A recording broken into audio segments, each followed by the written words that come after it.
Hello, and welcome to my review of Rival Turf on the Super Nintendo. And first things first, no, this game no longer belongs to Andrew Donaldson. So what do you know about Rival Turf? If anything, it's probably the very cheesy box and label art. But I think Mega Man taught us you can't judge a game by its box art. So is Rival Turf any good? Yeah, let's find out. Rival Turf, developed and published by Jaleco in 1992 for the Super Nintendo.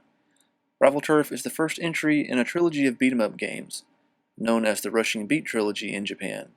Each entry had a wholly different title in the US, with the second entry titled Brawl Brothers and the third and final entry known as The Peacekeepers. But today, let's just focus on the beginning of the trilogy, Rival Turf. To get the obvious comparisons out of the way, yes, Rival Turf has a lot in common with the famous and celebrated Final Fight and Streets of Rage series. Someone has been kidnapped, the streets are overran with thugs, and your job is to fight your way to the end and stop all those shenanigans. It's the simple, tried and true formula that beat-em-ups never stray too far from, because there really isn't any reason to. There's no excessive storyline or cutscenes, you just jump into the game, choose your character, and fight to the end. Sounds good so far. As for the characters, there are two to choose from, Jack and Uzi. Yes, Uzi. Jack is the far more nimble of the two, while Uzi is the heavy hitter. The basic controls are very simple. You have an attack button, a jump button, a special move button, and a dash ability. And of course, getting close to your enemy allows you to grapple and dish out some throws and so on. Weapons can be found in crates throughout the game, but don't really seem to be worth the effort. And in what should come as a surprise to no one, yes, many of those crates also contain health power-ups in the form of roasted chicken, canned beverages, and so forth. On the whole, the gameplay works well enough, though the hit detection is a little inconsistent at times. When you start to get low on continues, you might find yourself resorting to flying or dashing attacks, which is safe, but a slow method that can make the game really drag on.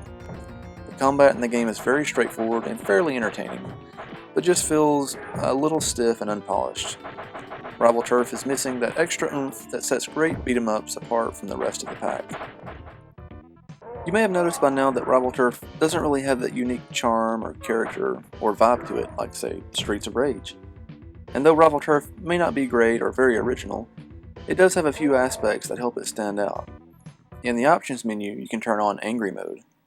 After taking a certain amount of damage, this allows your character to go berserk for a short time and really dish out some punishment.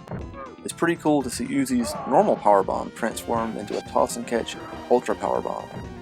And a few of the stages also caught my eye, namely the part of Stage 1 that takes place inside a city bus, and Stage 2 which takes place inside a sports stadium. The sounds in the game are the expected thuds, grunts, and yells. Nothing of note really, but they do serve their purpose. The music is easy on the ears and fits the tone of the game. And although no one will accuse Rival Turf of having great music, personally I enjoyed some of the tunes.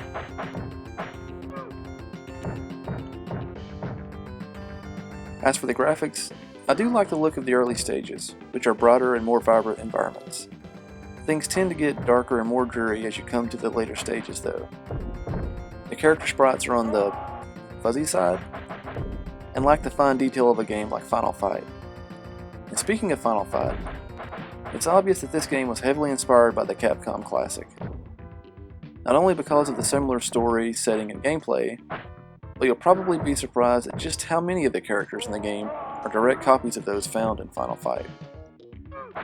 Rival Turf is definitely a game that does what it sets out to do, and that's cash in on the beat-em-up craze of the late 80s and early 90s. And that's probably why it doesn't really excel at anything. The gameplay is just a little too stiff, the characters just a little too vanilla. But overall it does well enough to check it out, especially if you enjoy beat-em-ups of that era. And I should mention that there is also a player versus player fighting mode if you're so inclined.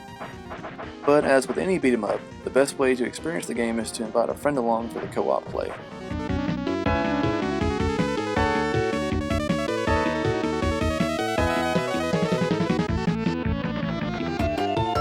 So, if you get a chance, give Rival Turf a look. It's a fun but flawed and somewhat uninspired brawler, and it offers a decent challenge too. And for the record, I love the box art.